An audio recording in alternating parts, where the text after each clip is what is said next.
হজের সফরে আমরা মক্কা এবং মদিনায় গমন করি।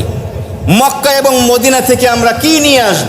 অধিকাংশই বলবে হুজুর শপিং করে অনেক লাগেজ ভরে নিয়ে আসবো। শপিং করেন, নিষেধ না, তবে শপিংয়ের পিছনেই বেশি সময় ব্যয় না করি। ওলামায়ে কেরাম বলেন মক্কা থেকে 2টা জিনিস আনবে, মদিনা থেকে 2টা জিনিস আনবে। মোট কয়টি? 4টি। মক্কা থেকে 1 নম্বর যেই জিনিসটি বান্দা আনবে, দুনিয়ার জমিনে অন্য কোথাও যেই জিনিসটি পাওয়া যায় না, সেটি হলো মা উ জমজম, জমজমের পানি, বরকতের পানি, জমজমের পানি নিয়ে আসবেন। এটা হলো 1 নম্বর।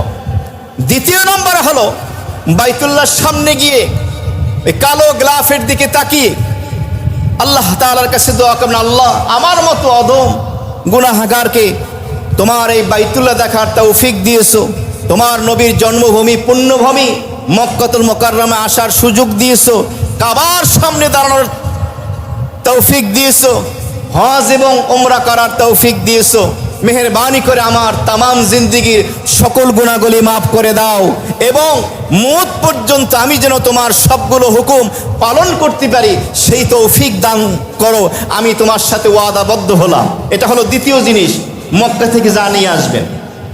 এই ওয়াদার ভিতরে সব আছে, সুদ, ঘুষ, মদ, জুয়া, জিনা, অন্যের হক নষ্ট করা, অন্যের জমিন আইল মারা, অন্যের জমিন দখল করা, অন্যের উপরে জুলুম করা, মিথ্যা সাক্ষ্য দেওয়া, সাদাবাজি, টেন্ডারবাজি, সন্ত্রাসী, যত প্রকারের অপকর্ম আছে সব কিছুর অন্তর্ভুক্ত। হজ করতে গেছেন, এর অর্থ হাজি লাগাবেন, আলহাজ লাগাবেন নয়। এর অর্থ হলো আপনি ওয়াদাবদ্ধ হয়েছেন, আপনার জীবনে চেঞ্জ আসবে, পরিবর্তন আসবে, আর গুনাহ আসবে না। আল্লাহ নসিব করে বলি আমিন। মদিনা থেকেও 2টা জিনিস আনতে হবে।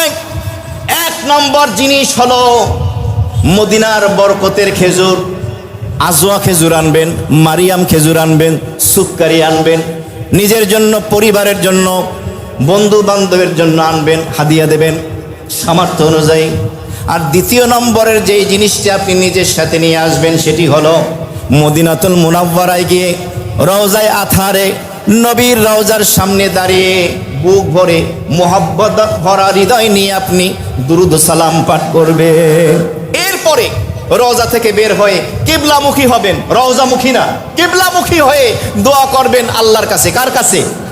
অনেকে আছে রওজার দিকে তাকিয়ে দোয়া না, আল্লাহর কাছে দোয়া করবেন, আল্লাহ আমার মতো অধম গুনাহগারকে সোনার মদিনায় তোমার হাবিবের রওজা আতহারের সামনে দাঁড়িয়ে থাকার, দুরুদ সালাম পাঠের তৌফিক দিয়েছো।